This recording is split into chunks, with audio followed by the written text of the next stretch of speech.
All right, so it says which expressions are equivalent to the given expression. So we're going to use the properties of exponents.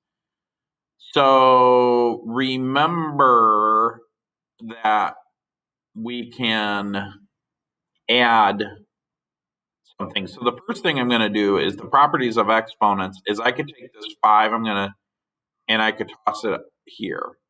In other words, this is the same as the log base 10 of x to the 5th.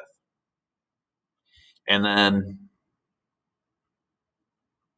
log base 10 of 20 minus log base 10 of 10. The next thing that I can do, if I wanted to, and this is, there's all kinds of weird stuff I could do. I could do, this is interesting. So now I can add these up. Remember that when you add, in other words, these can be a product because they have the same basis. So what I could do is I could say the log base 10 of 20 times x to the 5th. Okay? But then I've got log base 10 of 10. Now, another thing that I could do is I can,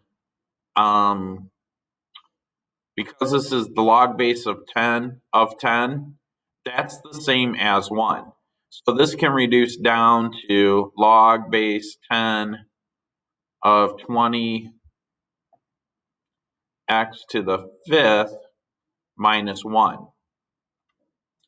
And you might think to yourself, oh, cool, I'm done. Well, kind of. There's more that we could do. So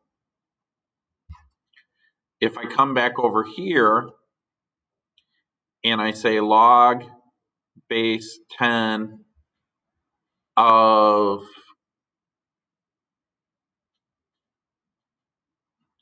20 x to the 5th minus log base 10 of 10, remember you could divide these too. That's another way you could do it, is I could say the log base of 10 of 20 x to the 5th all over 10. So I could take this and divide it by this. And that reduces down to log base 10 of 2x to the 5th.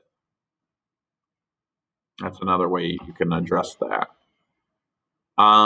There's other ways, but this is, in the problem itself, these are the two options that you have that you could choose from. Okay. And then you could do more stuff if you wanted to, but those are the two that they're asking you to do.